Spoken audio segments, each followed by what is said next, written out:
Welcome to the show. Super James, Tru, and Domo checking back in with you guys. We are Green Room Radio. What's going on, guys? I hope everyone had a good Daddy's Day.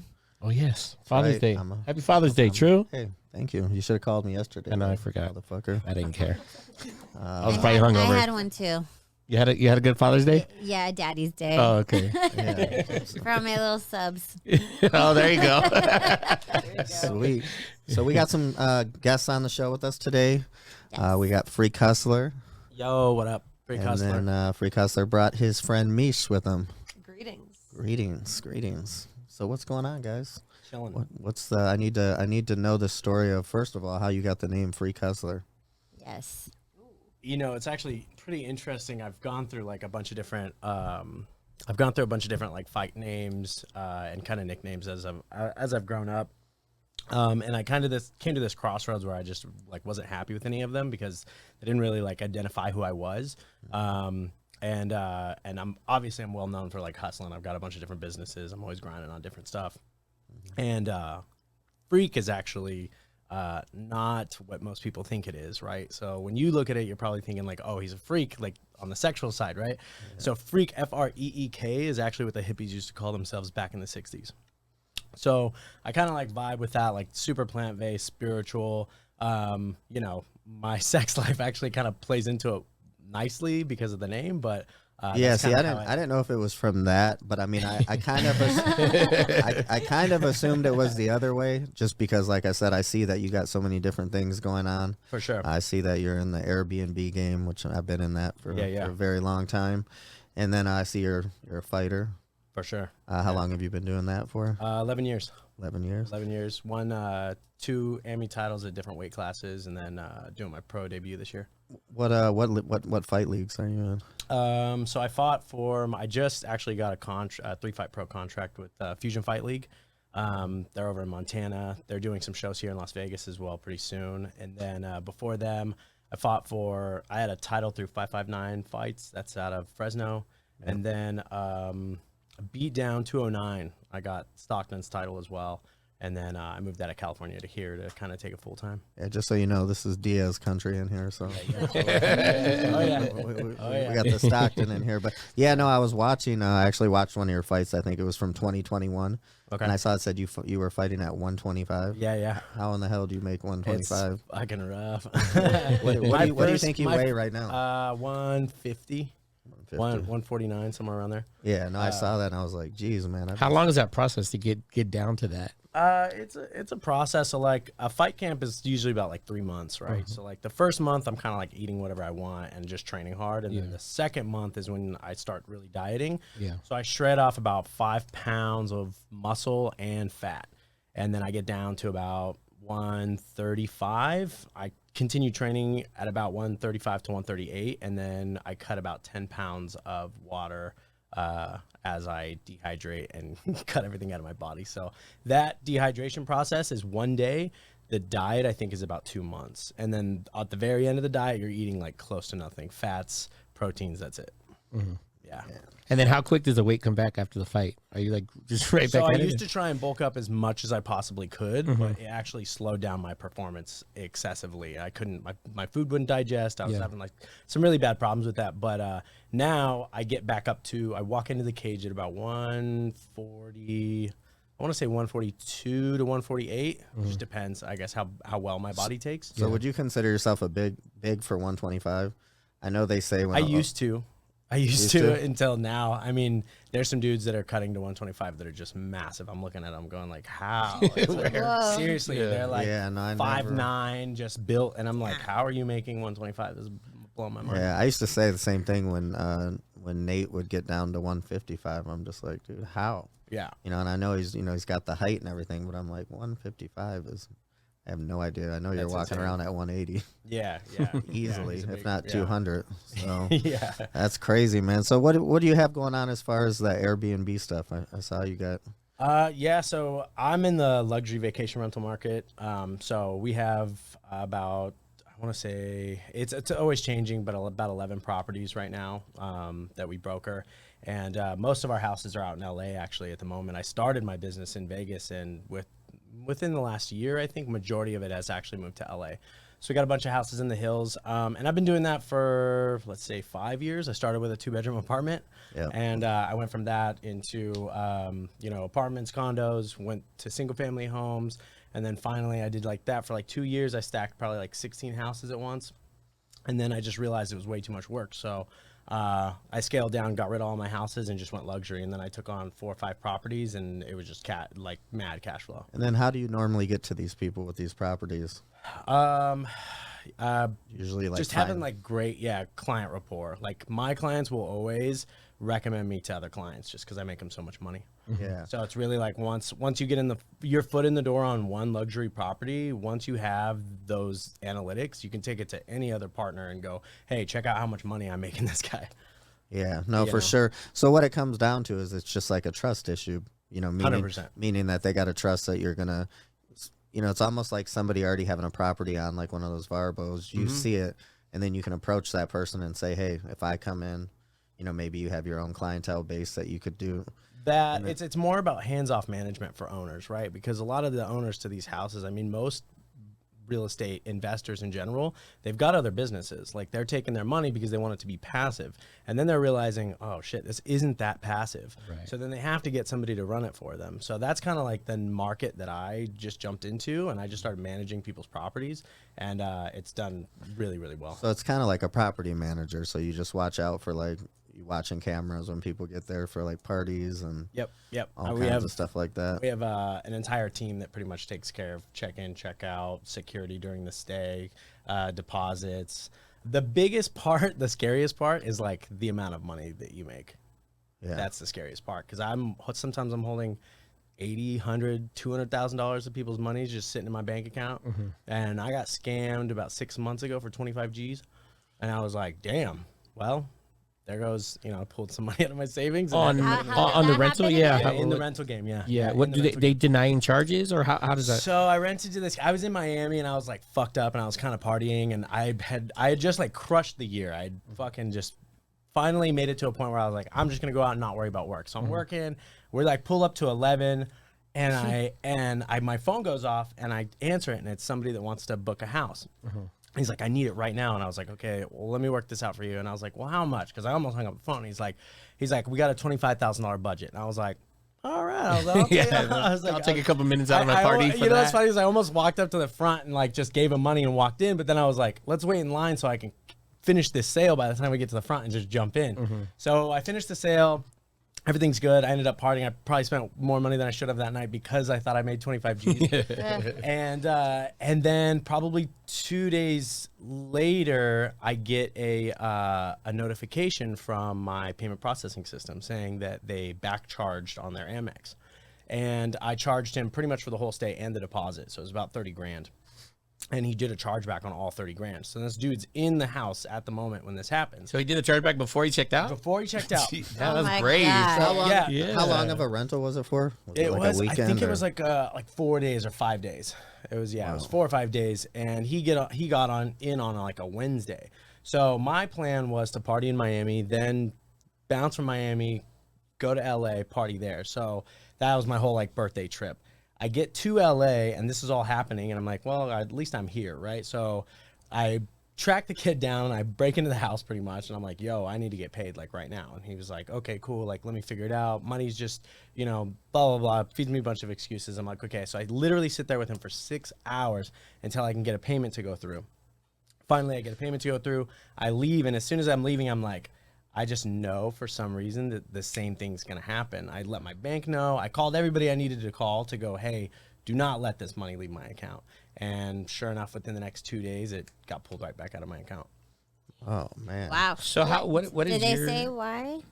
Or does the bank disclose that? This kid's like actually a really well-known scammer. He stole like a Ferrari, and he's got like a G-Wagon somewhere in LA just stashed.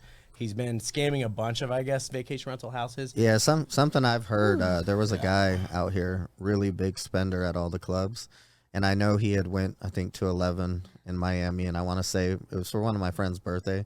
He dropped like $500,000, and he did it on a black card. Yeah. And I just remember we were back at this hotel partying, and he was like, he had mentioned to one of the girls, he's like, I already did a chargeback. He's like, who would spend $500,000 in a nightclub.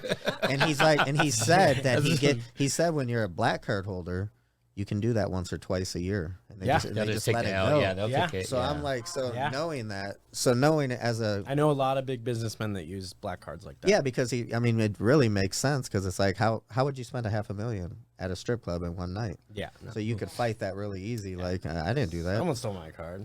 Yeah. Like, here's a video of you. Yeah, exactly. Like, well, it wasn't. It was like 50,000. It was 500,000. And if he's got that limit, you'd think he'd just have the cash to, have a good time. Yeah. So when that happens to you, there was no way to get the money from this guy. So you were we're just out. in. Yeah. We're in. I'm still. It's not like I just let it go. Fuck it, Yeah. 25 G's is 25 G's. So I contacted my bank. We filed some reports, and we got a hold of a bunch of different people. What about the homeowner? Did he show you any love on that? No, he just wants his money. He doesn't care what happened. Not at all. Yeah. Because then as a homeowner, you're sitting there, and it's not to say that whatever, but then they're wondering, like, oh, are you guys pulling this scam? Yeah. So it starts to make everybody in the whole situation For look sure. bad. And it went through Airbnb?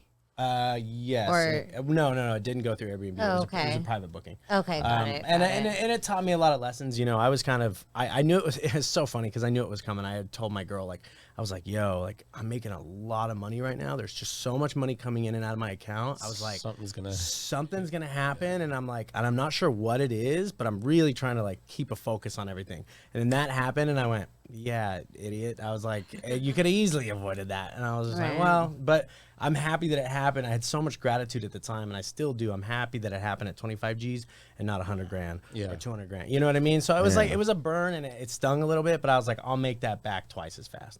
Yeah, it's just crazy that the guy did that while he was still in the house. Yeah. Yeah. And there's a whole nother story. I'll fucking write a book about it later, but it was, he led me on for probably I want to say almost 2 full days of me kind of like trying to track him down. And I ended up getting in really good with his friend group, and so they had tabs on where he was, and I was like, all right, I just got to track this guy. Is that organized crime? Yeah, no, that's what I had. So when I was doing that, and I also was renting houses, I had a guy kind of pull something, but I have the right security people, so a guy tried to pull you're gonna have to evict me. And I said, yeah. I said, okay. I said, I'm going to give you a 24-hour one. He tried to tell me he was going to ride out this 3-month eviction process. And I was like, that's definitely not going to happen. And so the way he was vibing with me, I was like, all right.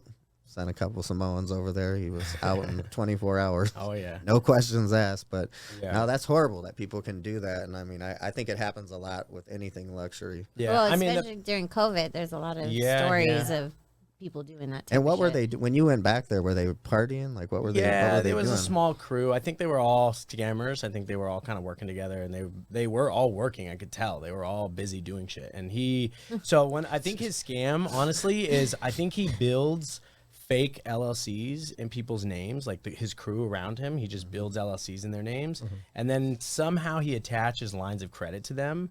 And then he uses that to then run up charges, and then doesn't ever have to pay it back. And then he can file bankruptcy, and then just like everything goes away. Yeah. God. Wow. Until you're caught with a G-Wagon and a Ferrari.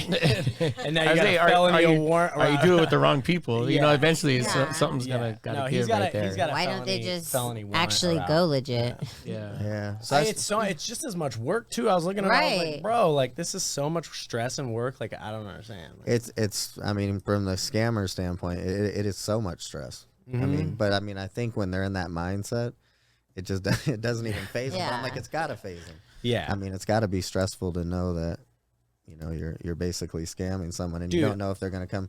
They can, the police can come at any time and get you. That's always got to be in the back of their mind. I don't know. I just don't see it in like.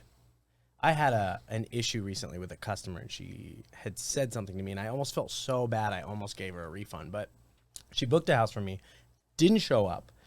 2 days later, during her booking, she calls me, "Hey, I got to cancel."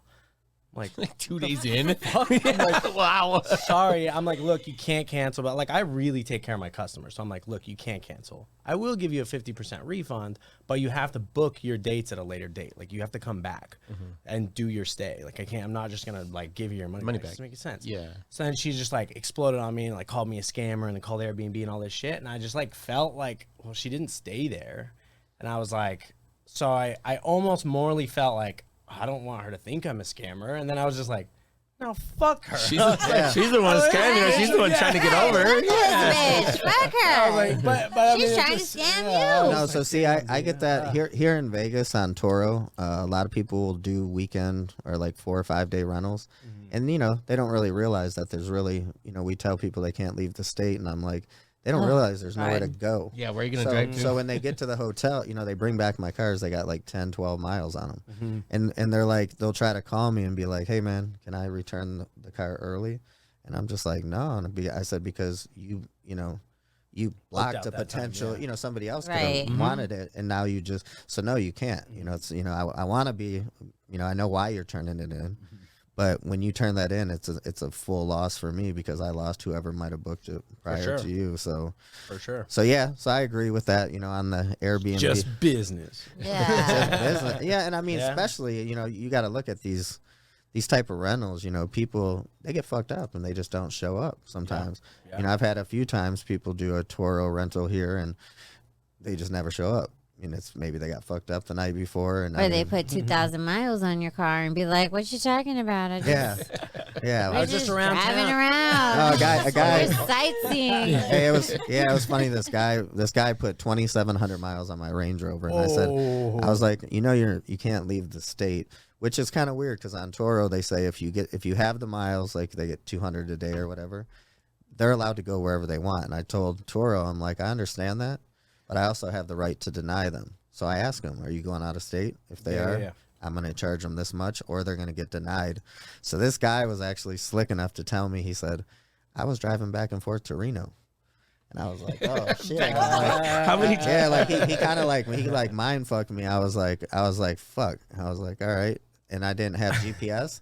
So I was like, all right, cool. So I was going through my process of like checking the car back in. I opened the glove box, and this dude had a Google map thing where he went through 7 different states, the whole thing out. Oh yeah. So I fucking I took a picture of it, and I just, I mean, there's not a people will tell So on themselves. dumb, yeah. We had another guy rented one of our cars, and what did he leave? Like it was like a room key in Arizona. Yeah. It was like Arizona, some nightclub or whatever. We're like, yeah, okay. Yeah. So Toro's kind of finicky, just like Airbnb, because they're kind of for you, but they're also for the customer. They're just for themselves. They're not for anybody. So is Airbnb, bro. So is Airbnb. I got hit for like I don't think it was only like 12 or 16 G's. But I got hit from Airbnb. It never happened to me before. This lady, she tried to cancel before her trip started. And then she was like, she's like, COVID, this and that. And I was like, sorry, like it's like a couple days before. You can't cancel. I can move your reservation. She's like, no, we'll show up. I was like, okay, cool. She asked for an early check-in. I said, sure, let me make this experience nicer for you. She gets there early while the housekeepers are still there, took a bunch of pictures of the house while the housekeepers were cleaning, and then sent them to Airbnb and said this rental was dirty when I showed up. Wow. This rental was dirty when I showed up. I'm not staying here, blah, blah, blah. I mean, this is a $4.5 million house. That's like a really deep thought process though for her to think of that. Like, I'm gonna show up early. This bitch flew in from a different country. Like, literally had to fly in from a different country. Like, where to does she come stay? do this. Yeah, right? People are on some extra shit. That's a lot of work to like to like get out of it. The people that do the scams, I believe, on Airbnb and Toro, they always do it. It's like them giving you a bad review, but then wanting you to do something for them to take that down. Like, recently I had one where I told the guy, I was like, you're a fucking idiot, because I knew I didn't do nothing. And then Toro calls me and they're like, that's your second strike. If you get one more. And he was like, and I told him, I was like, look, this is what the guy, me and him were texting on the phone. So I had to send him my phone texts. And they're like, all right, well, just moving forward. They're like, yeah, this guy was talking about, he's like, I pulled up in the parking lot. Yeah. This guy said, he goes, I pulled up in the parking lot, meaning here. And he's like, and there was just hookers and drug dealers everywhere, and like just saying all this shit. And I'm like, bro, I'm like, we got 45 cars out there in the thing. And so, so Toro basically, they removed it because they just said the guy was so excessive. But he was trying to get a deal. He was like, hey man, if you just take off this amount of money, whatever. And I was just like, no, man, I'm not taking that off. And then so that's why he left that. And when I explained it to Toro, they're still like, dude, you cannot cannot tell somebody fuck you or call them. And I was like, They're like, you're a business owner. Yeah. You're like he's an idiot, but just don't call him that. Yeah. Okay. So they ended up taking off the bad review, Nice. and then now I'm like, okay, from here on out, I'll because they're like, hey, you're a super host, so you shouldn't be just talking with people. Host. All-star host. I got 3 more trips till I'm an all-star host. Yes. Yeah. Hey, the good difference with the all-star host is you just have better communication because before you become an all-star host, they're kind of hard to get a hold of. Even when there's an accident or something going on, it's like they want you to fucking email them. It's like, bro, my car just got wrecked. Fucking call me. I got fucking, I'm gonna say that. Wait 2 days for an not email reply. fucking emailing you. I just had that. I had two Yeah. accidents actually just recently. Yeah. I'm figuring the whole system out. I feel you. Oh yeah. No, Email it up. Just have him tow to your car. Get paid out. Yeah. Great. Yeah. If you're gonna crash it, go hard. Yeah, Well, I said, yeah, like I didn't want it all the way gone or nothing. There's no little dents or anything like that. It's too much work. But that's like one aspect of your life. You also have another aspect of your life, right?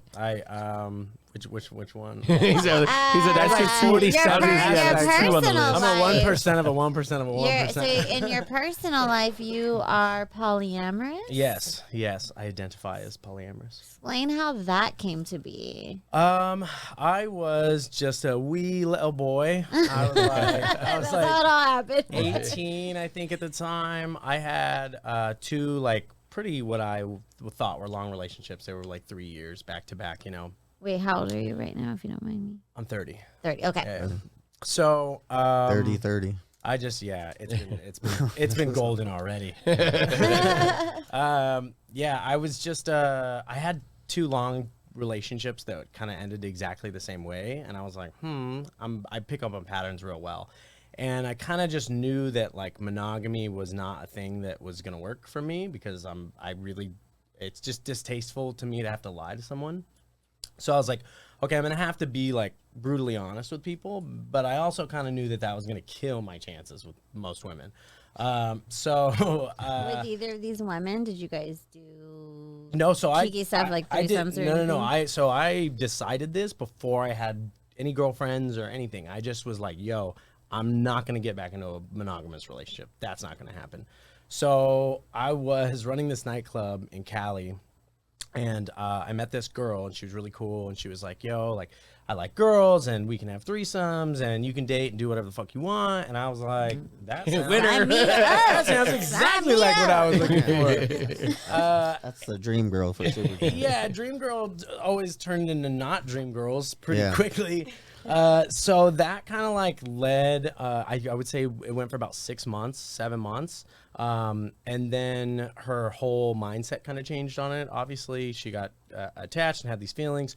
Neither of us knew about polyamory or any of these alt relationship styles. So she was just wild. Yeah, so she was just cool and horny and just like, wild. Baby, it's a party every day. Yeah, Big difference. So, and then we were together, and then we had kind of had threesomes and done a bunch of different stuff. And then we met a girl, I would say about 4 or 5 years into our relationship, that we decided we were going to be in a polyamorous relationship with.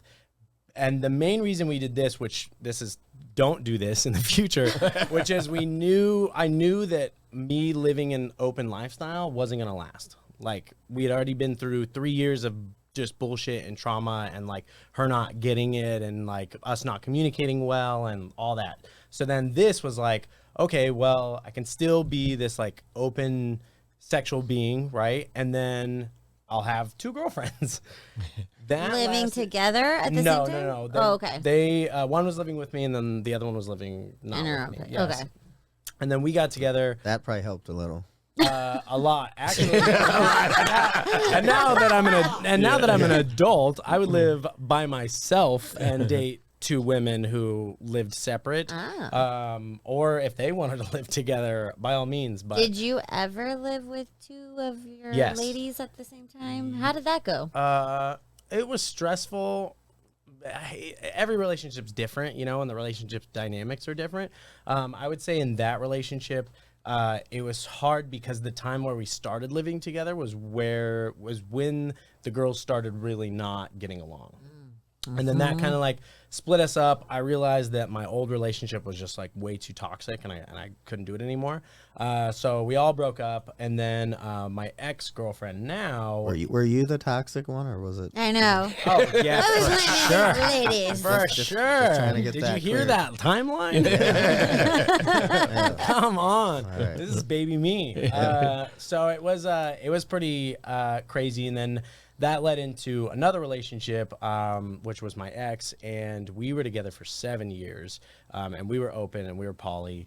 And her coming into, so she had never experienced that lifestyle before, right? So you corrupted her. Yes. and then when she came into that lifestyle, she was like, okay, this is really cool. Like, I can vibe with this. So she was already kind of like preset into the notion of like what the relationship was. When we all broke up, my ex and I were getting together, and then I just let her know, like, yo, I'm continuing this polyamorous thing. Like, at that time I was throwing sex parties. I was just doing all this shit, and I was like, look, like, my life's not changing. This is the same direction. Because she thought, other girl left, I'm in. Psyched. We Just gotta us be two. monogamous, and Yeah. we're good. Like, you know, and I was like, no. Yeah. So I kind of had to like back up on that. We went through like a transitionary period of like 6 months of me like trying to just be over communicative, right? Because I learned from my past relationship that you need to be in this world. I mean, in the world at all, but in this world especially, you have to be over communicative, right? So that relationship was actually amazing for about 7 years. I would say the last 2 years we started working together, and that ripped the relationship apart way faster than any polyamory or other girls Anything. or Yeah. anything. Right. Yeah, it was like. But I mean, were you using that term polyamory? I mean, were the girls considered that, like, when they came in? Were you using that as a term, or is it just kind of like, I mean, you're following it, but the girls, they're just saying, yeah, that's like, what we I have- are? Or yeah. So Is it- they identified as that as well. Like, So they were like, okay. were you comfortable with them to date another guy? I think Or- earlier in my life, when I was like 18, 19, 20, I don't think so. I think when I got to about 25, that's when things really started to open up for me. And I was Okay. like, okay, that'd be cool. And then recently, most of the girls that I've been dating have husbands. So it's like, yeah. Oh, okay. Yeah. That's- And that's way better. so you're the boyfriend. That's fucking way better. so, Hands down. so you're the boyfriend. Hands down. You're the little boy toy. Yes. Okay. Hands down better. Okay. I got no responsibility. And for people who may not understand that perspective, why is it better? It's just a lot less work, and it's a lot less. I don't know. It's just hard to say. It's just a lot less. Like, it's just less communication needed to be successful. Less stress, I guess. And girls have I've seen it happen many times because I've been in 4 polyamorous relationships with 8 different girls. Yeah, 2 at each time. And it always kind of gets to this same crossroad where the girls kind of like start having these tiffs, and then as soon as they start having tiffs, it's like they'll fucking hold on to that for like the long road, like no matter what, you know. So they'll just like That's hold called- on to that that's shit. And I'm like, yo, I'm like, what When we're about on our that? period and I'm we're like, like, what you know what? Fuck you. And I'm like, what about that shit I did to you like 2 weeks ago? And she's like, oh, that's fine. And I'm like, bro, what she did was like not so much more minor than what I did. You know what I mean? So it's kind of like that unbalance. So it's really like the girls really gotta be, Oh, yeah. you know, and so the last time I got into a polyamorous relationship was Tori and a girl we were dating. And I had decided I was not going to look for And who polyamorous. is Tori? Because Tori's my people who girlfriend at the may time. not Oh, be was she the listening. one we Yeah, saw you yeah, with yeah. at that rave that Yeah, one yeah, time? yeah. Okay, so Okay. so your Tori. girlfriend now. Tori Babe 101 on Instagram. All right, all right. She's hot as fuck. By far hottest girl in the world. Okay, so you and another female. Yes. So when I saw these 2 girls like interacting with each other, I was kind of in a relationship that I knew was ending at the moment, and we were all 3 hanging out all the time, and they were like really about each other, and I was just like, okay, I was like, don't think I could pass this one up and not be in this relationship. So I took a step forward, and that relationship was probably the most copacetic polyamorous relationship I'd ever had, because both of the girls were already kind of like in the They already mind jived. space. They were already like all over each other without me being around, they were going on dates with each other already. And then I was just like, okay, perfect. This works. So I got a question. With the other relationships, were the girls dating each other as well? Yes. Oh, okay. Yeah. They were dating each other as well. But after and then, you put them in that situation, not like this one where they were already ready. Okay. Yeah. So it was it's like me dating one of them, and then another one kind And of you coming in. had to kind of be controlling a lot of that. Are you grooming them? Yeah. Is that what they call it? Like the young ones. Hey. Yeah, no, because I just wonder, like, coming from a girl, like, if a girl's really into a guy, I feel like she'll be just like, oh, you know, if it's the wrong type of girl, she'll get into it and be like, oh, I'm cool with that. But really, she's not cool with that. Oh yeah, I've seen that. Like trying to please the she's guy, just or trying to make, please make her. your relationship work. I think I've seen that. Yeah, a don't million do times. that. Everybody, don't do that. You know, it's like it's the worst, and it's a means to an end.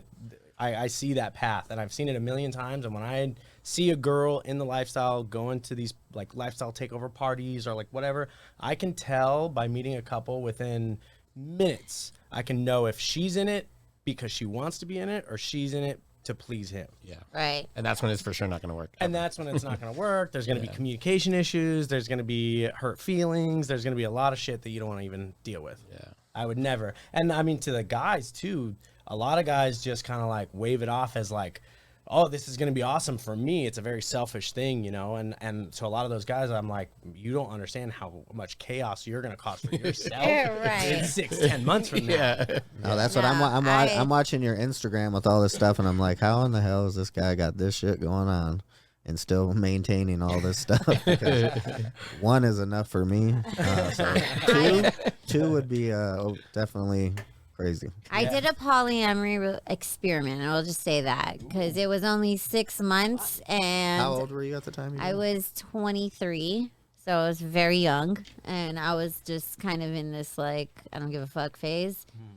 The girl just didn't jive. She was she was 20, I was 23. That was weird. We were all Geminis too, so it was just like all these personalities and mood swings, and then like she was the one who came into our relationship, and then You said the the other girl and the guy was Gemini?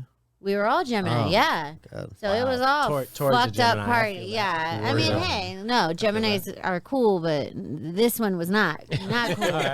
And Evil. There's an evil Gemini. yeah.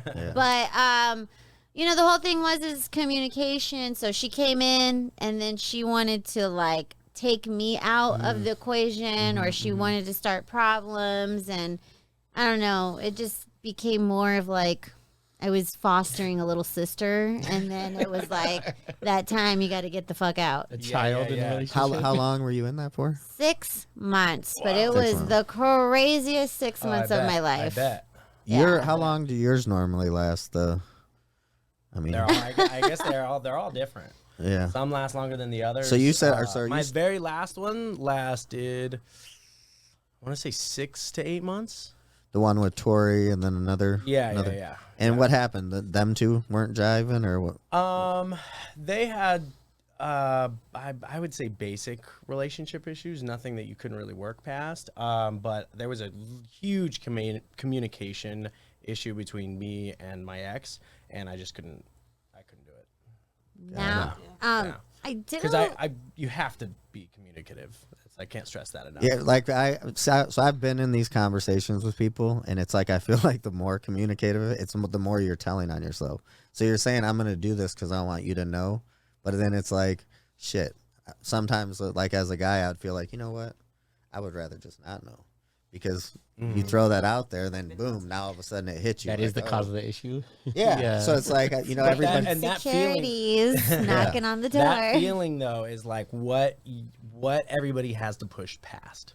Yeah. And that can be like a boundary for some people. Like I've been in don't ask, don't tell relationships. Like I've got a comment in Chicago, and he doesn't. What did you call him? He's a comet, so I only see him like once every 6 months. So that's a I've never heard that term. Oh, that's great. Never heard that term. Like, what was the term that was coming to my head was trick, but you said comment. comet, yeah. Let's not call them tricks. Yeah, not okay? not Trick. Yeah. Yeah, Different situation. That's a different type of guy. Yeah, I love that. No, I actually, I know a lot of sex workers, and half of them. I got a use that couple term. comments, I actually, too. I actually don't like that term trick. Yeah, I've never heard that. Actually. Yeah. I don't. Personally, yeah. I don't like it. It's kind of rude and disrespectful. Yeah. So comments are somebody that are you see. Yeah, it's like a Once in a far blue away moon. partner that you see like on occasion, and there isn't really this like deep. I don't want to say there isn't a deep connection, because I would almost say that some of the comments I have a deeper connection with, but we don't need this like constant communication. Right. We're like, we have like our friendship is so strong that we can go months without talking to each other and then like connect and like. And you guys are like back where And we're back where where we left started. off. Like we just Yeah. spent the weekend at the Wynn and had a great time, like. Oh my God. Yeah. See, I think I would be. I think I would be good in that type of. And that's the other thing is, and No one can deal with Tru for longer than a couple days at a time. And that's the other thing is that like it's not so like white or black, right? Like monogamy is pretty white or black, where it's just like, okay, like I guess it is and it isn't. Some people think cheating is something that somebody else doesn't think is cheating. You know what I mean? So that's different per person. But I would say polyamory is like way broader spectrum, right? So you have people that are monopoly, that they're for instance, my partner now, she was monopoly with her ex-husband. Her ex-husband Was wasn't this poly. What story? is mono? This is Wait, story, hold on, yeah. break this down. Yeah. So monopoly is when Subcategories. monopoly is when one partner is polyamorous and dating and the other one is not. Okay. Yeah. But they know. That's But a they thing. know So- about. Yeah. It's all always, open. always. Yeah. Okay. Yeah. So there and so every single relationship type can be its own boundaries and its own rules. You know what I mean? So, but the thing that you really have to keep in mind is, and Tori and I have been able to do this real well, which is, when she goes and says she's going to go do something, or I say I'm going to go do something, we make sure to make each other feel comfortable about it, because we understand on the flip side of that, like I'd never want to like go to do something and her like make me feel bad for leaving. You know what I mean? Like I'm Right. going to go out on a date with this girl. I'm going to go fuck this porn star. I'm going to go, whatever I'm going to go do. Like I need her support, or like that experience is not going to be cool. 'Cause what are you going to be thinking about the entire time you're out? Like, oh, fuck. She's at home Yeah, pissed you off. wanna- Yeah. You You're know gonna go what I mean? home So- to some bullshit. Yeah, I'm not going to enjoy myself. You so want then to why go console anyways? her before you act on. Yeah. Yeah. And That- and sometimes that's we very we good. don't necessarily we don't have a rule set that says like tell me before you do anything with anybody. Right. There's plenty of experiences both sides where things have happened and like it was just like So- flowy, and then we told each other afterwards like, hey, this happened. I just want to let you know, make sure that you're aware of it. Yeah, the only thing I can see on that, like, would be, on the being open side is, so say your partner went out and did that, and then next thing you know, a week later, you're hanging out with that guy, and he knows he did that, but you didn't know that they did that. So it'd be like weird, kind of. You That's know why what you I'm got to be saying? over communicative so that Just so you don't it's already get into known. so that if she position. did, she comes back, she's like, yo, by the way, I was hanging out at the studio or wherever the fuck I was, Yeah. and he started to hook up with me, and we hooked up. Just want to let you know. So that way, because I feel like if the person, so say he went and they all hung out, but then she told him that later, and then the guy's kind of like, well, fuck, I feel weird now. Like, I feel stupid that I just hung out with this guy who hooked up with you. Is that an issue? I mean, does that? No. I don't know. I guess there's a lot less, how would you put that? I just feel like you don't get into polyamory if you're not willing to have those conversations. Right. Like you have to be able to be open and honest with your partner. And if you don't feel comfortable coming home and being like stoked to tell them that like you just had this great experience and like you hung out with this dude and they happen to be in your inner circle, like, and you guys connected really hard, like that's like, for me, that's kind of like the cheating aspect of polyamory. That's like when you're withholding that truth because you're like insecure or not feeling good about it or whatever, like you and your partner are there to like build each other up. Like you're not, it's not there to like, I don't know, make things worse. I have a perfect example of that. So when I was dating my ex and Tori, we have a group chat. And like it was kind of for a minute. Group chat. I was gonna say, Group well, chat. that's a whole nother level right there. Group chat, bro. That might be lit. That's why everything becomes easier. I just treat it all like a business. I'm like, all right, how can I like streamline all these processes, you know? Yeah. So we have a group chat and like, and again, because I told both of them like, yo, like, you know, I'm shooting all the time. Like these girls are always hanging out at my house. Like, I'm going to fuck up and I'm probably going to forget to say something. I'm going to try and be better, you know, as good as I can about it. So then we created this group chat so that anytime something was going to happen, I just posted up in there, yo, this is happening, you know? So I posted in there once and I was actually kind of nervous about it. And I posted in there, I'm like, yo, this is happening. I'm, you know, going to go hook up with this girl.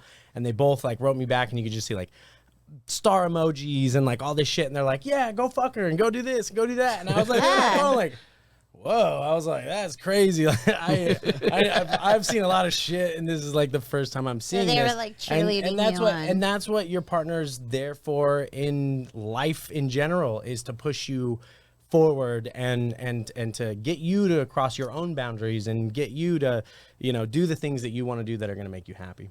So you're with the, are you with the Interesting. Tory now? Just With the Tory, with yes. the The Tory. The She's Tory. that Tory. So- I She think- sounds, the I think Tory, she sounds pretty The infamous. Tory needs to Yeah, come yeah, up. Tory. The Tory needs to. We got an invitation for her. Yes, she yes, could for come sure. next time. so if the famous. Tory was to go out with another guy, you wouldn't be mad? No. Is it depending? I mean, I always wonder, like, is there a difference if the guy's hot or if he's not? You know, like, I mean, does that make a difference? I mean, No, I don't think it would. You know, as long as she's safe, I guess that's, I guess my biggest concern. Okay. Which has actually been my biggest concern for all sex workers that I've ever dated, you know, them being in the club and them coming home late at night and them, you know, just the weird shit that happens all the time. You know, they're kind of a big target. So that has been more of a burden to me than like any guy that's going to come in and date my girl. You know what I mean? Got it. Because a lot of that fear is, you know, insecurity of that relationship, right? Like, oh, like I don't want, you know, her to like him better or him to like her better or like whatever the fuck it is, right? Yeah. And then like in my mind, I try to be the best possible partner that I can and learn every day. And like, if that's not good enough for my partner and they like somebody better and they want to be monogamous or they want to do whatever they want to do, it is what it is at the end of the day, you know? But how do you look at it? So if you're dating a sex worker, does that make you feel like you're automatically in an open relationship? Or is that not considered? Or are they So just it like, was, this is it my was work? blurry back in the day, but now I'm actually a lot more narrow about like my hard nose. So like I don't really date dancers anymore. That's just not my thing. I think the environment's really hard for them. I think it's just something I don't want to get wrapped up in again. I've been in it so many times. Yeah. And And this is like strippers, dancers at a club? Yep. dancers at a Okay. club. You know, and that to me, I guess I've been kind of conditionally burned so many times with dancers that I was kind of like, oh, okay, like I'm just not gonna go down that road again, you know. Yeah. But I mean, as far as like the porn stars that I date, I don't think that it's necessarily the problem is that my name's so big as far as like polyamory goes. When people meet me, they already know. So it's not like any girl's gonna ever come to me and go like, "Oh, we're dating, monogamous." You know what I mean? yeah. Like no girl in there like would ever see any of my stuff and be like, "That's a Is, thought." is that because of process, you know? the fighting stuff, or is it just because you're so open about it I think in it's general? because I'm so open about it in general, and I've always been that way. And you know, it's crazy that it's trending to me now because when I started 11 years ago, like I couldn't even find any hot swingers. Like you know what I mean? Like everybody was kind of Well, felt that's- impossible, that's- or you know. That's also what I want to know. Like, what's your feelings on swinging? Like, do you feel you consider yourself a swinger, or are you definitely polyamorous? A little bit of both, I guess. I mean, not so much a swinger anymore. I went through like a big period of my life, kind of like sport fucking and like going to. What?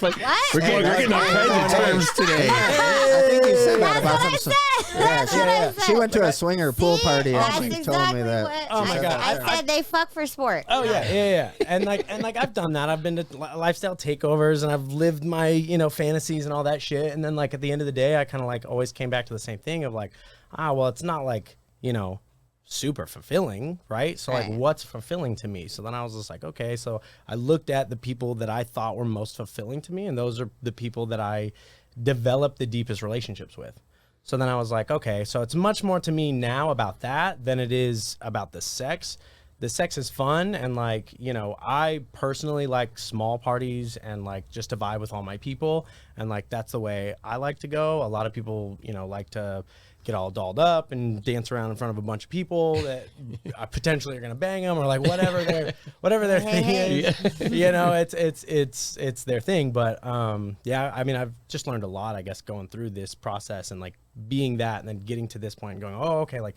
It's much less about that to me now. Kind of finding your yeah. tribe. Of, Yeah, but I'm still, I guess, a swinger. Have you been to the Green Door? I haven't. I've heard it's a really. I've heard it's a really. Hey, you're cool the first venue. person in Vegas. True guys. has to bring it up once a I have episode. not heard it's a good venue. No, it's definitely No. not. I heard the venue is cool, like the features of the venue, yeah, but they like are. obviously the people who are gonna go to I just And, say let's not- public sex. And we know, You know? the owner of the Green Door, so let's not hate on him. But No, you I know, said all he's positive doing things just a now. great thing. But yes, I just feel like with the everybody Green, has a story. the Green Door is kind of in a bad neighborhood, and it's like if anybody can pay $100 and come in, you don't know who you're getting. And I mean, I Yeah, know some yeah. of these other higher end parties, they call it. Yeah, they exclusive. kind of screen you, but I'm just like, Yeah. It's just free from. yeah. Well, That was how was much are mine, you bro. screening? How That- much are you actually screening? Oh my god! So like we became really, really big.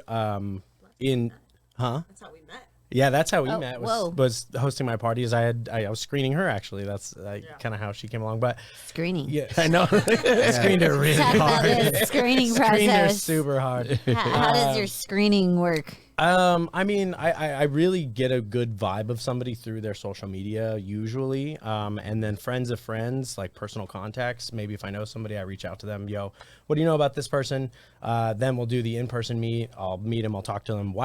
First of all, why are they wanting to come to my event in the first place? Why are they in the lifestyle? Why are they swingers? I need that information first to verify if I want them around me. Do you still essentially. throw these parties? Once in a while. Okay. Okay. Yeah. So it's kind of like Business Yeah. has kind of been booming, so it's whenever been, the light gets turned less. on, you let them know. yeah. Yeah. Group text. Group chat. Group chat. Group chat. WhatsApp. Yeah.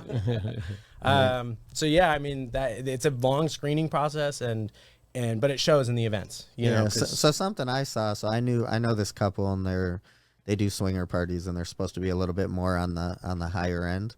And so I was in a situation where I heard, the woman always participated at all the parties, and then I heard that the guy didn't. So I was like, didn't matter to me one way or another. But we were hanging out one night, and the guy had the girl I think was roughly around 35, but the guy kind of went off with like this 25-year-old. And so I'm like, these are the swinger owners. Like, these are the people who own, and they're supposed to be on this thing. But it really intrigued me because I'm like, okay, now I'm watching this guy literally walk off with this girl. And then, they reappeared. So I was like very focused from that point on. Whatever. And here's the Analyzing thing. the whole room. Well, Yeah. I just wanted to see him. Well, like, okay. They're true participators. And what I said is the girl was 100% shook. The wife, the one that does the things, and that's why I asked. What do you mean, 'cause I'm- seeing him walk away with the girl? Yeah, Oh, like she okay. was Yeah, shook, yeah. and like I said, did she mistreat the girl or anything when she came back? No, she. But was she preoccupied with a, No, we were actually counterpart? we were hanging at like a center bar at the Palazzo. But it was just they came back. Everybody knew they went to a room. They came back, so I was watching her and I was watching him, and I could just tell that she was just steamed. And I mean, again, she wasn't steamed with the girl, because I was like, well, how could you be if you're the one who participates at all these parties? Yeah. But then I was like, so there is feelings though. Oh, And I'm like, as much as these people think, say Always feelings. Always. It's not like I'm a Something. fucking emotional like robot. that, yeah. Well, no, that's I did a little research too, going down more of my little polyamory stuff. But there's these things called quads, like where Polyquad? yeah, like how do you feel about like the marriage and also even two children in a polyamorous experience? I've seen multiple kids in polyamorous, like polycools and stuff, I think that it's Polycools. yeah, I think that it's really actually pretty healthy. Yeah. The most of the times that I've seen it, parents are super involved, super communicative, super informative, and I think that kind of changes the way you look at things at a young age, and I think that it changes it in a super positive way. Would you want to, further your polyamorous lifestyle when you have children or get married? Children, huh? He's like, instead of having children. I gotta go. That's what I'm fuck out of here. I'm just saying, as in future, like Yeah, if you've ever thought about that. I don't know. It's day by day for me, especially like in this realm, and it's so funny because it's like, to me, a lot of people come to me and they're like, "Yo, where do you find like the people that you find?" That's like the most common question I get, right? Yeah. And it's just like, I don't know, I just be myself, and like I shout everything I do at the top of my lungs, and like the people who appreciate that are gonna find me, and I tell people they just got to be more open and communicative about it, because one of the biggest problems is there's so many like they're hiding, essentially they're in the closet about being polyamorous, being gay, being whatever it is that they're insecure about. They're in the closet about it, and I think that the more people open up about that, the more people will come out and be like, this is who I am, and then the right people are gonna find you. Yeah, I got it. So how about you, Meesh? What you said you're a dancer. She had plenty of titles. Yeah. I'm a woman of many trades. Yeah. Well decorated. Yeah. Thank you. So are you in a relationship? No, I'm currently single. I just got out of a relationship actually. And we were you kind of touched on a couple of things where some like jealousy issues coming up and some issues with I'm pansexual, so I'm interested in all sorts of humans. But I was in a relationship with a man, and we were Hang primary. on, did you say Pansexual? Yeah. Man, you got all these. Yeah, we words. gotta get a book. I gotta write this down. Thesaurus for today. All right. Yeah. So, so we were, primary partners, and we were like doing the thing. And there was a guy that I was like super interested in that I'd been kind of like, planting the seeds with and like making it just like Let him flirting, be known. letting him know. Yeah, exactly. And then an opportunity showed up, and we, like my primary and I hadn't considered like what our rules were. It was early in the relationship, and I had like a one night fling with this guy, and turns out fling man and primary partner had beef. Oh, wow. damn. That's the worst case Fantasies scenario. over. Yeah. I had a beautiful time with Well, fling man. I'm sure. But yeah, it did like hinder the relationship. So did you like tell him Oh, who the yeah. person was, and then he dropped the knowledge on you? Yeah, Oh, yeah, God. yeah. It was funny. I like went and, had a very fun night. And then the next day I was going out of town. So I was like going to see my primary partner, and we like had a like sexy time, and we're like going to get in the shower. And I was like, just so you know, like this happened. And at first he was like, oh, great. And I have like, it's hard to be vulnerable like that to somebody, especially like your first time telling a partner. Especially as a woman too. Especially as a woman, and so,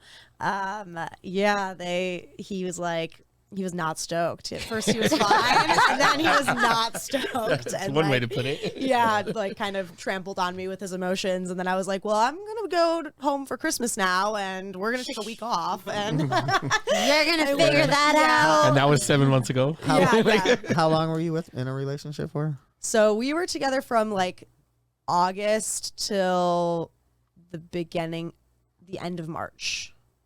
So kind of a short term. Yeah, it was a short relationship. Yeah, Okay. for sure. He'll be fine. He'll be fine. But that was like the definite end of it? That was the brick Well, wall that right was there? like the moment that everything started to kind of crumble. Yeah. We tried to like repair it, but then it just like really wasn't working. And I'm, I do a lot of things, and I'm very focused on my business. And part of the reason that I'm poly is because I just don't have a lot of time to dedicate. And so I need somebody else. Like I can't be everything for one person. And so I need, like, he had another girlfriend, and I loved that about him. I was like, great, like With your partner? Yeah, my Oh, primary okay. had another girlfriend, and I loved that. Okay. Because I don't have to show up all the time. If he wants to hang out with somebody, like he can just call her if I'm not available. Oh, so he wasn't exclusive with you. Oh, No, okay. he was Yeah, very whoa. poly as well, and like Yeah. we had similar hobbies. It was great, Yeah, he was fine. Yeah, and Yeah. he's fine. Right, exactly. Yeah.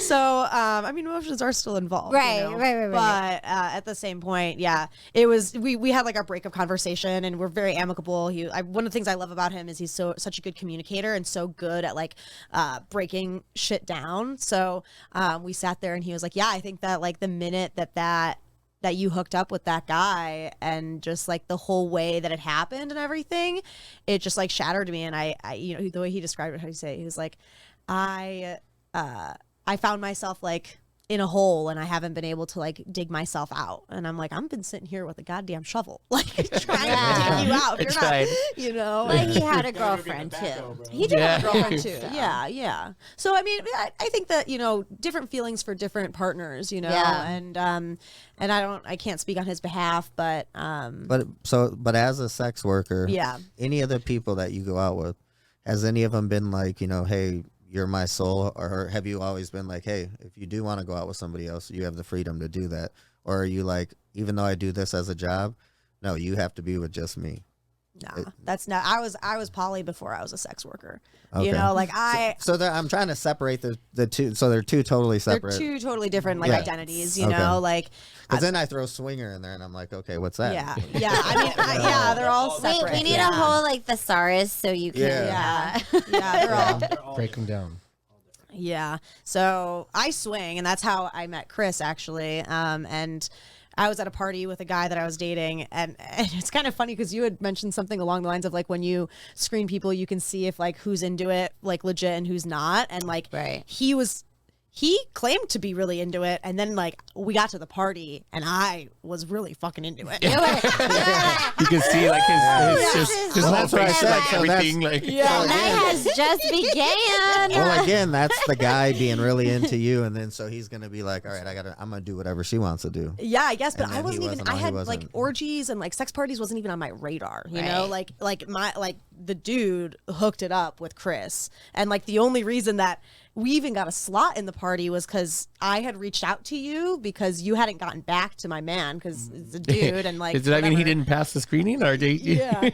No, I've got like 700 random Okay, dudes in my DM. I'm like, Yeah. Right. So like he's like, oh, we have an opening. Are you a couple? Like, and I was like, yeah, actually like couple, and we're interested, and we can like come in today for like a little interview, and then we went to the party, and then that party was actually part of why like him and I broke up. That was the brick wall in that situation. That's what I was gonna say. That's Unfortunately, I've broken up a few couples. Sure, that I don't list is usually long. claim that, but for you guys, I will. well, that's what. So I'm trying to It's get. usually about to happen, so that just usually pushes it over the Just top. the- I guess you kind of see who's really down when you go to these parties. Yeah, totally. And like I think that you can learn a lot about a person based on how they interact in those kind of group settings. It's very different when you're on like a one-on-one kind of situation versus like coming into a group and then like really showing your true colors. Right. And like or just maybe not true colors, but just a different side. It's true colors. Yeah. It's true colors.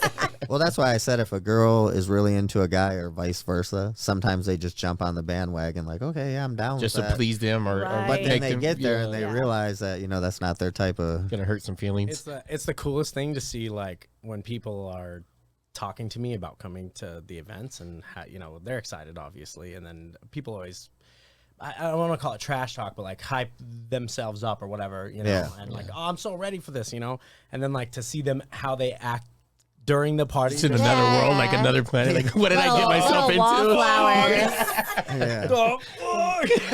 Wallflowers, not doing shit. Yeah. Conversely, I was like, I was born for this. Like Yeah, so I'm still, like I said, we've had it on our radar. We've been saying we want to go to a correct party because I mean, this was a long time ago, but I did a tour of the Green Door, and like I said, that's not a great example, I would say, of that lifestyle.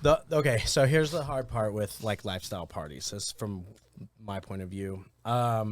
It's hard to do like a party like that. So like my parties, I don't charge people money, right? They're free. And I used to host like luxury sex parties, and I used to charge money, and it became a nightmare really fast. So then I was like, okay, well, like I can't do this as a business because I had already been doing it for free for like 3 or 4 years, and like big people that were coming to my parties were like, bro, you need to turn this into a business. We'll pay you. those were the only people that were wanting to pay me. Right. So I was like, this isn't like something I could really, and the people that I really wanted there, some just couldn't afford it. So then I'm not going to give free tickets to some people and then charge other people. Or there's money, an expectation. If somebody pays you, then they're that's like, number one. That's number one. Yeah. It's like the dudes that want to put down money and say like, well, I should be able to fuck whoever I want. Like, whatever. That's just, it just becomes a headache to you. It's not the vibes you want. Not the same type of event. It's not at all. the vibes you want anyways. But that in turn was just like killed it for me right away. So then that's the hard part. Is it's like. It's instead of I haven't seen an elite group that does like a ticket thing that has ever come anything close to like what I do that I've seen. But I have seen other like private collective groups of friends host parties at their houses that I imagine would be much closer to what I have going on.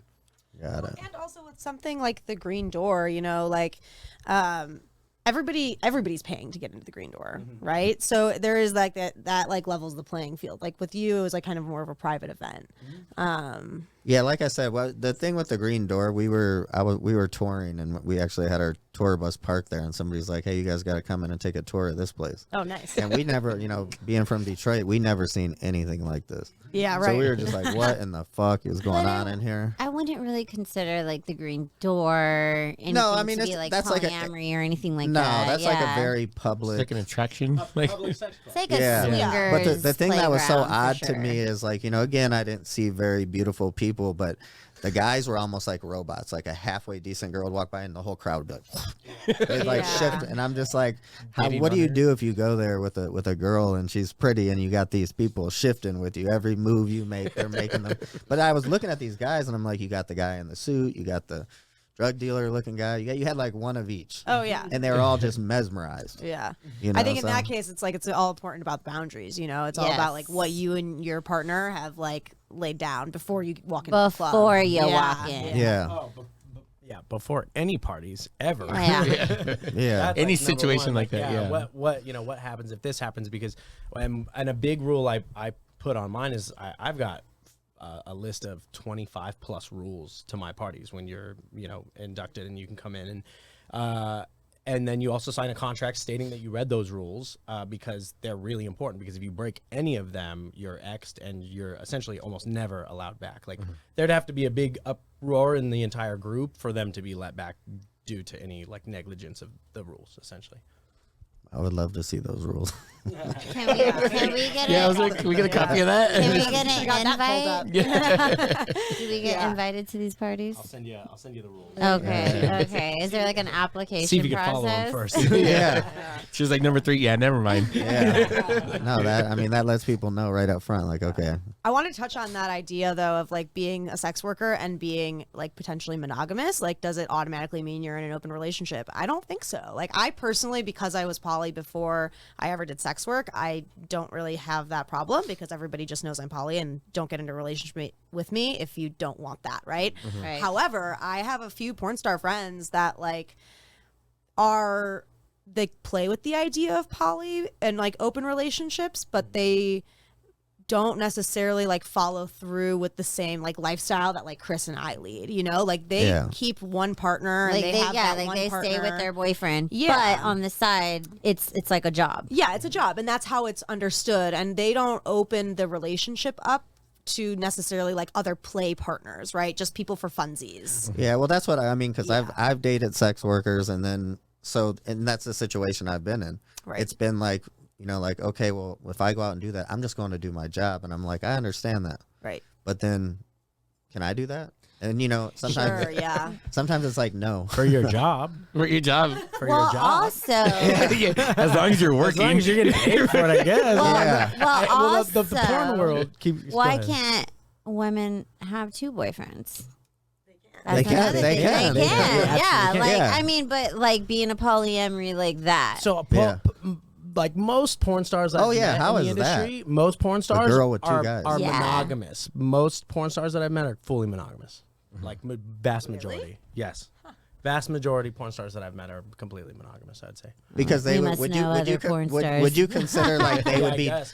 even though they still go out and do jobs, they're still jealous if their guy is. Yeah, and I'm also not saying they're not also fucking other people and they're not swinging together, but a lot of those people identify as monogamous. Right. You know what I mean? No, I see that a lot. Yeah, I also feel like strippers are the same way. You know, like you go out there, and the thing is like when you're doing sex work, and sex work is your main form of income, like you don't want to be connecting on that deep level with a number of different people. You know, like that's part of the reason I was doing sex work more full time during like the pandemic and like the last few years. Oh, and perfect. During the pandemic. You Yeah. decided Well, it was like decided to- OnlyFans. It was like solo Did you? shit. Oh, You know? I was about to say, did you wear a mask? Yeah. we're covering up, you know what I mean? But yeah, and then it just got to a point where I found that my relationships were suffering, and because I do want to have like two boyfriends or a boyfriend and a girlfriend, like I wasn't able to like give myself emotionally or find that intimacy because I was always looking for like, you know, making porn and like who am I going to connect with and how, like, you know what I mean? It's like now I'm doing it for money, There's so no why am I going escape to do from it for that at all. funsies? Yeah. You know, Yeah.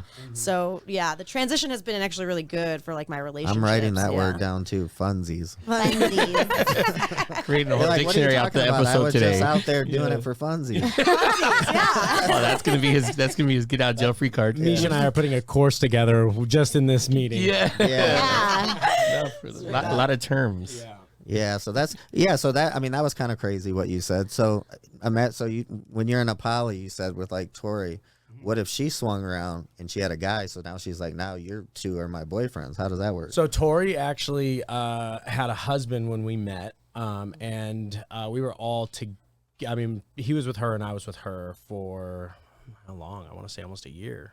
I would say. Yeah. But he was aware as well. Yeah. Oh, yeah. wow, Yeah. okay. No, he was You aware. guys are I mean, cool with each other? Yeah. We're super cool. I mean, we're still cool. He's a cool guy. You're still like, I fight though, so I'll whip his ass if I need to. I'll choke him out if I need to. It's a blessing and a curse. Yeah. But yeah, so I mean, we had a really good relationship, very communicative. You know, it was actually really cool because like, so Tori, mine and her relationship's new, right? And they had been married for a very long time. I want to say 9 years. So he knew her on a much deeper level than I could know who she was. So when she was going through things and I couldn't really figure it out on my own, he'd be like, yo, like, here's some fucking tips. And I'd be like, oh, this makes so much kinda sense. dope. You know, You no, know what I mean? Like, it yeah, was.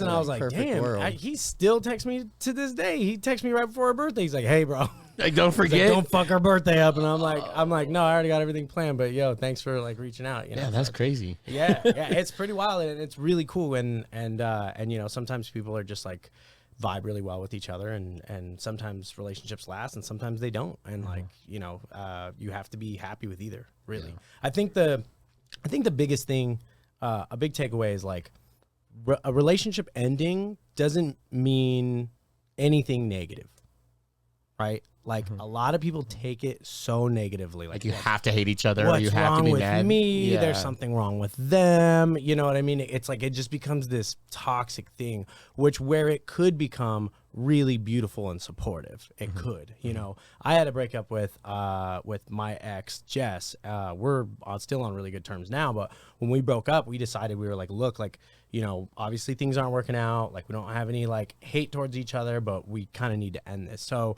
we ended it by creating a video about each other and like kind of why we were ending everything, and because we had a lot of friends that had known us together for 7 years. I would like to see those videos. Yeah, and you know, we just to like see. talked about each other and just said, you know, we both learned so much from each other, and it was such an amazing relationship over the course of the years, and we're just kind of at the end of our path. You know, and it was beautiful, and you know, we kind of stopped talking for a little bit. Well, it is. It's a weird thing that you can go out with somebody for a long period of time, and then all of a sudden you don't know them. You know, like you become kind of like. I mean, enemies. sometimes you're dating somebody then- for years and don't know them. Yeah, like That's a good point You too. know what I mean? No, But I 100%. think a lot of it is though too is when you're trying to keep it going when it's already over, Yeah. then that's when you start to hate each other because Oh, it's yeah. just Right. miserable The for another resentment. year or something. Like you're Oh just yeah, but I mean, most people don't have the communication skills to even know their partner in general. So Yeah. it's just like, and they don't care to either, because a lot of people are constantly like looking inward, not in a positive way, but more in a selfish way. Yeah. You know, so they're not like constantly like, going to their partner asking like, "Yo, what is your favorite color of flower? What's your," you know what I mean? Like really getting to know them. How do you feel about, finances? How do you feel about kids? How do you feel about all these like deeper rooted things? How do you feel about me fucking somebody else? How do you feel about you know what I mean? Like all the things. What's your favorite flower and can I fuck her? Yeah, I will say in my little 6 months I learned a lot about myself. Yeah. Yeah. And a lot of people get burned like bad, right? You said it was crazy. I'm Traumatized, traumatized. right? That's the word. So a lot of girls come to me or post on my shit, and they're like, "I'm never doing polyamory again. I tried it once. It was fucking terrible. Blah blah blah blah. It exploded. Nobody loves me." And then I'm like, all right. I'm like, look, your first monogamous relationship, how bad did that end? Terribly. Okay. Yeah. So this was your first polyamorous relationship. It's gonna end terribly. Like anybody that wants to try, just like trying a business, just like riding a bike, just like it's gonna fail hard and bad, but like it only goes up from there. Right. You know what I mean? Then you learn the communication skills. Then you learn what you don't want. Then you learn toxic couples that are just looking for you as a sex toy. Then you realize, you know what I mean? So you you get deeper in the game, and then you like really start to understand what you want, what you expect from your partners, what they should expect from you. And Well, that's what I mean. I like meeting people, like the people who say, like we have a term out here we use for a lot of girls. We call them sneaker hoes. There's my those. term. Yeah, there's those. new term for me. There we Go go. ahead and adopt it. Yeah, There you go. Well, they're doing that, but they don't. They're under some other persona, and they just don't want to disclose that. But it's like, hey, you don't have anti-sex workers. you don't have a just job. Be about it. Yeah, you don't have a job, but you're traveling around the world, and like I know what's up. We've been in Vegas. Everybody knows. Yeah, and so there's the ones that are like that, and then there's the ones very few that are about it. You, Meesh, 100%, I can tell, are about it. So I'm like, when you Excited say about stuff, it. it's like I'm trying to envision myself. I'm like, you're making the person feel good. Like, you know what? You're right. You're gonna go fucking bang this dude out. Like, you make him feel good about it. I'm like, you make Jesus. I think if you're but you're so about it that the energy like just transfers over. Like, you know what?